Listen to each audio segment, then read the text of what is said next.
rauhassa. Huutelu naapurin pöytiin häiritsee ja vie huomion pois syömisestä. Myös pipo pois päästä.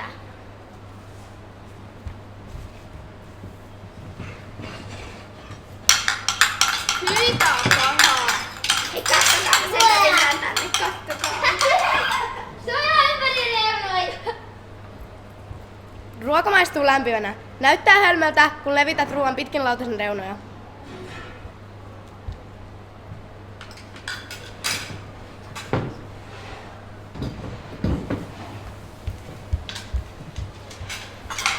Hyi, tää on pahaa. Kattokaa,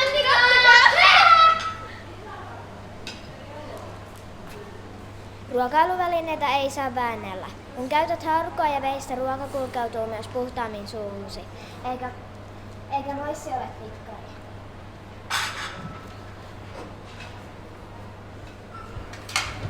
Hyi, tää on pahaa.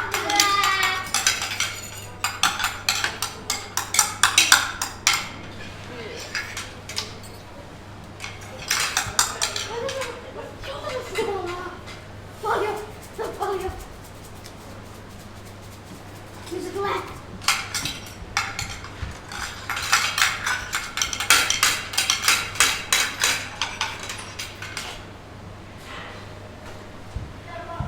Mausteet on tarkoitettu asialliseen käyttöön.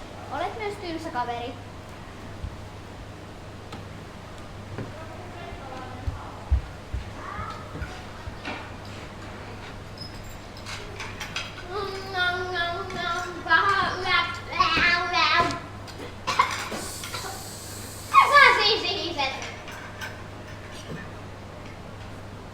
Puheesi puuroutuu, kun puhut ruokasuussa, ja sitä paitsi muistaa ikävä saada ruoan muruksia päällensä.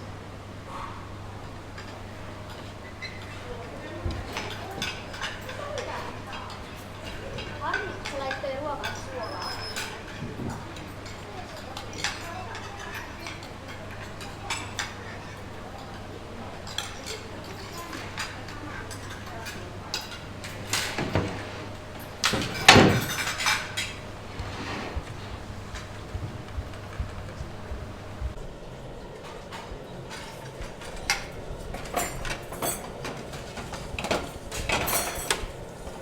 Kiitos.